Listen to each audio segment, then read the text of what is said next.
तो बच्चों इस वीडियो के अंदर हम करेंगे क्लास 10th के चैप्टर नंबर 7 कोऑर्डिनेट ज्योमेट्री की एक्सरसाइज 7.1 का क्वेश्चन नंबर 4। तो क्वेश्चन नंबर 4 हमें दिया है check whether 5-2 6 4 and 7-2 are the vertices of an isosceles triangle. Check करके बताइए कि क्या ये तीनों जो कोऑर्डिनेट्स हैं क्या ये किसी आइसोसेलेस ट्राइंगल के कोऑर्डिनेट्स हैं या वर्टिसेस हैं, कोने हैं। तो आइसोसेलेस ट्राइंगल कैसा होता है? आइसोसेलेस ट्राइंगल के अंदर two sides of equal length होती हैं।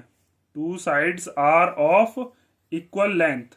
तो अगर हम ये चीज ले आते हैं कि कोई सी भी दो लेंथ जो है वो इक्वल है तो हम कह सकते हैं कि वो आइसोसेलेस ट्राइंगल है, वरना नहीं है। जैसे हम मान लेते हैं कि एक ट्राइंगल हमने बनाया और उस ट्राइंगल का हमने नामकरण कर दिया। ये हो गया मान लीजिए ए पॉइंट, इधर हो गया बी पॉइंट और इधर क्या हो गया सी पॉइंट। ए पॉइंट के कोऑर्डिनेट्स जैसे हम ले लेते हैं मान लीजिए 5, -2। बी पॉइंट के कोऑर्डिनेट यहां पर लिख देते हैं, वो है 6, 4। और सी पॉइंट के कोऑर्डिनेट्स कितने हैं? 7, -2। अगर हम ये ले आते हैं कि इसकी कोई सी भी दो साइड्स आपस में इक्वल है तो हम कह सकते हैं कि वो कैसा ट्राइंगल है? Isosceles triangle. तो आपको उसके लिए क्या करना पड़ेगा? ए बी निकालनी पड़ेगी, बी सी निकालनी पड़ेगी और ए सी निकालनी पड़ेगी। और उन तीनों में से कोई सी दो कैसी होनी चाहिए? इक्वल। अगर तीनों इक्वल आ गई तो इक्विलेटरल ट्राइंगल हो जाएगा, और अगर तीनों में से कोई सी भी इक्वल नहीं आई तो फिर वो स्केलेन ट्राइंगल होगा। तो सबसे पहले इसके अंदर आपको क्या करना है, जो चीज आपने मानी है, क्योंकि यहाँ पर हमें पॉइंट्स के नाम तो दिए नहीं थे तो आपने वो माने तो वो लिख दिया करो। तो हम लिख लेते हैं कि लेट द पॉइंट्स बी, और वो पॉइंट्स हमने क्या मान लिए? पहला पॉइंट है ए जिसके कोऑर्डिनेट्स क्या लिए हैं? 5, -2। फिर उसके बाद है बी जिसके कोऑर्डिनेट्स हमने क्या लिए हैं? 6, 4। और फिर उसके बाद है सी पॉइंट और उसके कोऑर्डिनेट्स क्या हैं? 7, -2। अब यहाँ पर हम क्या लगाने वाले हैं? Distance formula. तो आप यहाँ पर अब लिखोगे बाय यूजिंग डिस्टेंस फॉर्मूला। और डिस्टेंस फॉर्मूला क्या होता है? बाय यूजिंग डिस्टेंस फॉर्मूला वो होता है अंडर रूट के अंदर x2 - x1 का होल स्क्वायर और प्लस y2 - y1 का होल स्क्वायर। तो पहले हम कौन सा वाला डिस्टेंस निकाल लेते हैं? मान लीजिए पहले हम बात कर रहे हैं ए बी की। पहले क्या निकाल रहे हैं हम? A B. तो ए बी वाले डिस्टेंस निकालने के लिए जो ए के और बी के कोऑर्डिनेट्स हैं उन्हें मान लो इसके हिसाब से। तो मैं ए के कोऑर्डिनेट्स मान लेता हूं x1 y1 और बी के कोऑर्डिनेट्स क्या ले लेते हैं? x2 y2। ठीक है, अब वैल्यूज को पुट करना शुरू करो। सिंपल से ही क्वेश्चन है ये तो x2 की जगह पर क्या रख देंगे? 6। और फिर x1 की जगह पर क्या रख देंगे? 5। तो 6 - 5 का होल स्क्वायर प्लस, फिर उसके बाद आता है y2 - y1। y2 कितना दे रखा है? y2 है 4। फिर माइनस ये जो फॉर्मूले वाला है। फिर y1 की जगह पर कितना रखेंगे? -2।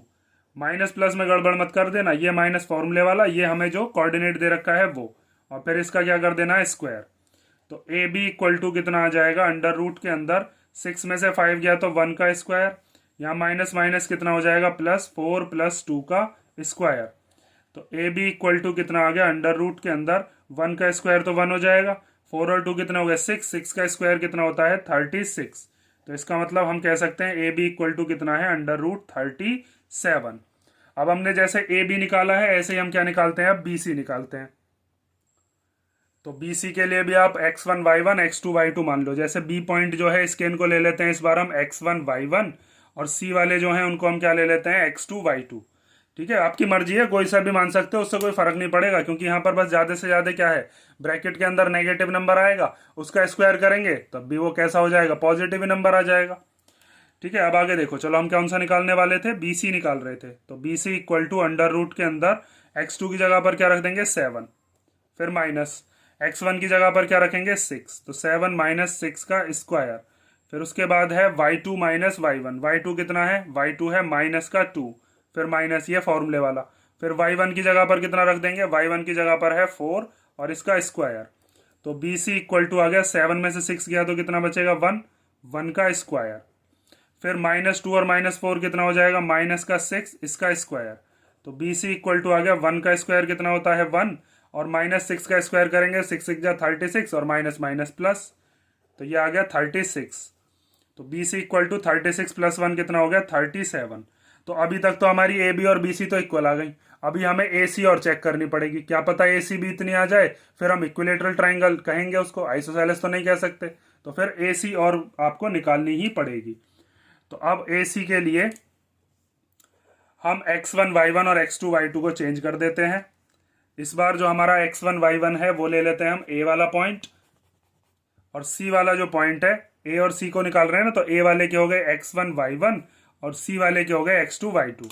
अब फॉर्मूले के अंदर रखना शुरू करो, तो अंडर रूट के अंदर x2 माइनस x1, x2 की जगह पर क्या रख देंगे 7, फिर x1 की जगह पर क्या रख देंगे, x1 की जगह पर है 5, इसका स्क्वायर प्लस फिर y2 की जगह पर कितना रखेंगे माइनस का 2, फिर माइनस ये जो फॉर्मूले वाला होता है, फिर y1 की जगह भी कितना आ जाएगा माइनस का 2, माइनस का 2 स्क्वायर।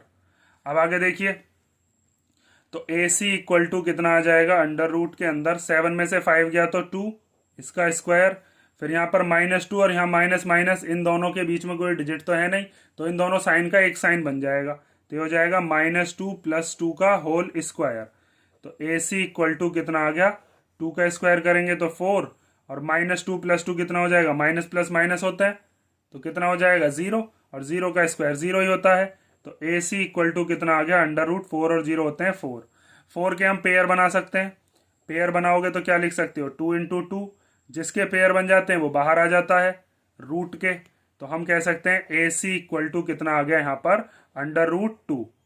ठीक है, तो इसका मतलब यहाँ पर ये आइसोसेलेस ट्राइंगल ही है, क्योंकि दो साइड्स तो इक्वल आ रही हैं, ए बी और बी सी, और ए सी वाली जो साइड है वो कितनी है 2 है। ये रूट क्यों लगा दिया, यहाँ पर क्या है, ये बस 2 है। तो आप क्या कह सकते हो, ये ट्राइंगल जो है, triangle A B C is an isosceles triangle. अब इस बात को लिख देते हैं बस लास्ट में कि हेयर, इसके बाद लिखना आपको here A B equal to क्या है, बी सी है, और दोनों के दोनों कितने के हैं, दोनों ही √37 यूनिट के हैं। तो therefore triangle A B C जो कि हमने माना था वो कैसा ट्राइंगल है, वो है आइसोसेलेस ट्राइंगल। ठीक है, ये हो गया आपका क्वेश्चन नंबर 4, और नेक्स्ट वीडियो के अंदर हम करेंगे क्वेश्चन नंबर 5। और इसमें अगर कोई डाउट हो तो कमेंट करके पूछ लेना। इसके पीछे के जो क्वेश्चंस है उनकी भी वीडियो में डाल चुका हूं, और लगातार अब हम देखेंगे आगे के जो क्वेश्चंस है, क्वेश्चन वाइज में वीडियो डालता जा रहा हूं। ठीक है, अब चलो नेक्स्ट वीडियो में मिलते हैं।